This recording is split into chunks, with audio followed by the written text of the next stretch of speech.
Hi everyone, just wanted to take this opportunity to talk about my time travelling on my own.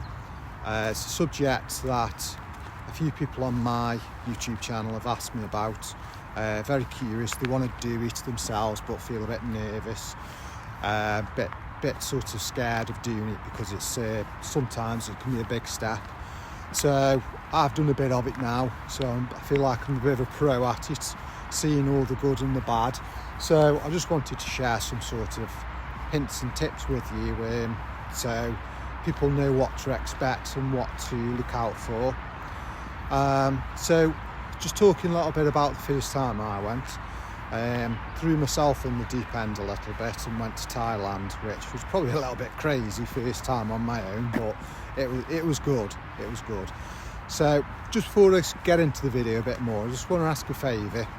If you can subscribe to my channel, thumbs up, any comments, always greatly appreciated, and I'll get back to you and answer your questions. So yeah, I really appreciate any help and support that you can give me. So just talking about my time travelling, when I arrived in Thailand, I did feel really quite nervous and excited, but as soon as I could see the adventures ahead, I was very excited and then the nerves soon went. So the first tip I'd give you is get internet on your phone before you leave the country, leave your country.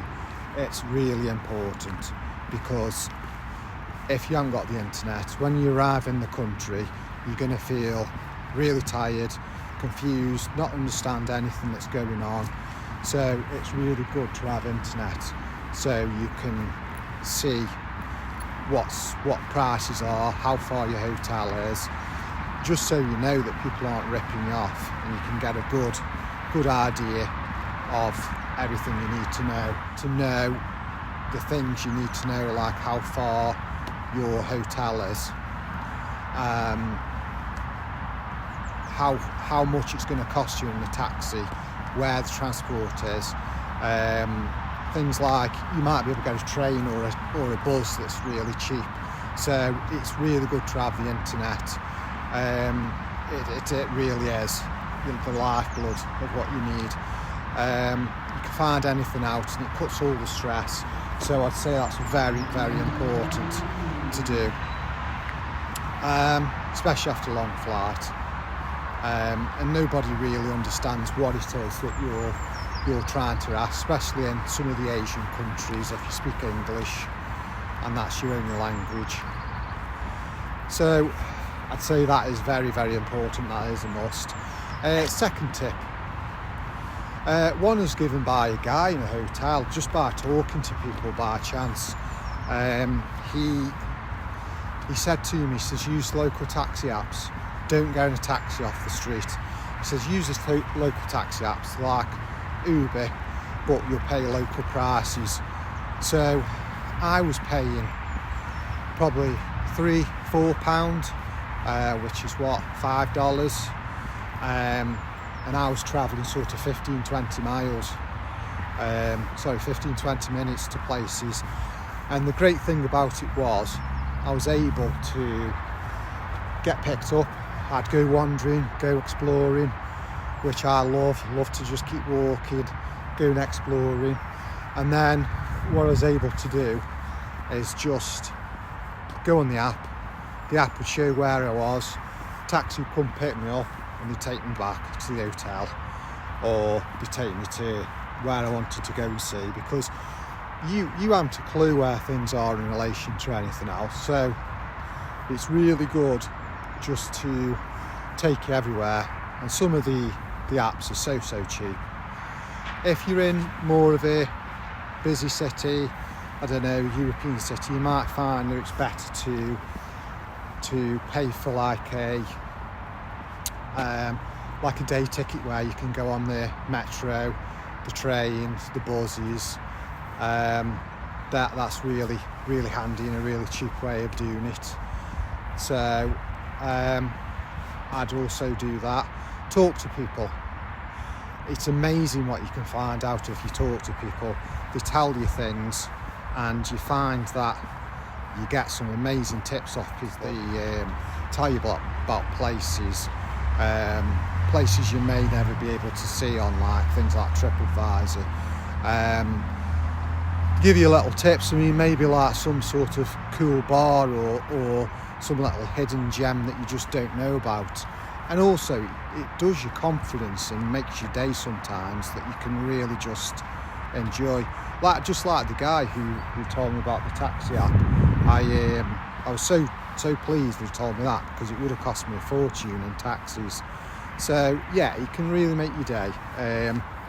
Really good to just chat to people, and amazing how you can just make friends, and people will tell you things. They'll help you out. If they know you're on your own, they'll help you out, and it just gets you a little bit out your comfort zone. From a safety point of view, check in with friends regularly, so they know where you are and what area you're in. Use location apps like Find My Friend on Apple or Snapchat. Have your location enabled to friends and family to track you. If they know where you are, they can see you, and it just for safety, and makes people feel more reassured. If you want even more reassurance, I suppose you could be a bit sort of belt and braces. You could get like a tag, which are really handy, not expensive, about 20 odd pound, £30. Put one in your suitcase, so just in case your suitcase gets lost.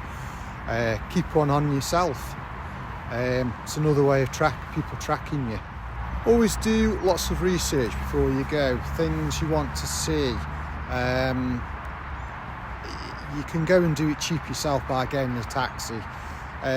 Once you've got to your destination, I would always have a look on things like TripAdvisor, Google, just to see what else is around there, because what you can find is there might be something really close. That way you can maximise your time and get as much as you can. Research the places on YouTube, watch channels like mine. You can get a proper feel. From people who've been there, it just gives you more of an idea of what things are like, and you won't miss out on things, of all the things that you really want to see. I'll be honest, it can be slightly lonely on your own sometimes when you're travelling, but to be honest, I always felt that it was only mainly at night. When it was I was going to relax and I'd done things through the day, you have to kind of accept it is a different type of holiday. It is a holiday that, being on your own, it is different, but it does build your character. It is different than when you're with somebody else.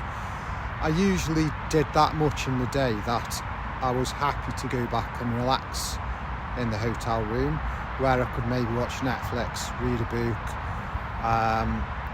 So I think my overall advice is to definitely go on your own. You'll not regret it. It changes everybody. It changed me when I come back after a long period of travelling away. I've never been the same. So it's fantastic being on your own. I actually quite enjoy it. It's I have a partner, but I do actually enjoy sometimes going on my own, because I can actually decide what I want to eat, when I want to eat, where I want to go, how I want to get there. Everything is completely in my hands. It's good. Even to the point of where my girlfriend now, she's been and done a little bit on her own, and she's now enjoying it, and she says it's great. She loves it. Nobody to sort of have to accommodate. It's great. So there is positives, but don't get me wrong, when you're on your own, sometimes when you see something fantastic, you do kind of go, oh, I wish I could sort of share this with somebody now. I wish such person's here. Remember, sitting at home wondering about it, shall I do it or shall I not? It doesn't give you them amazing life experiences and memories. It really was one of the best things that I ever did in my life, and I'll never forget that time. Beware, it will change you. And thanks for watching, and I hope you like what you've seen, and I will hope that it's been good advice. And if you can subscribe to my channel, it really helps me out loads, and I really appreciate it. And I'm going to get more videos out there this year. I'm going to Budapest, Australia, Scotland, and hopefully others. So, you know, keep a lookout for them videos, and I'll see you soon.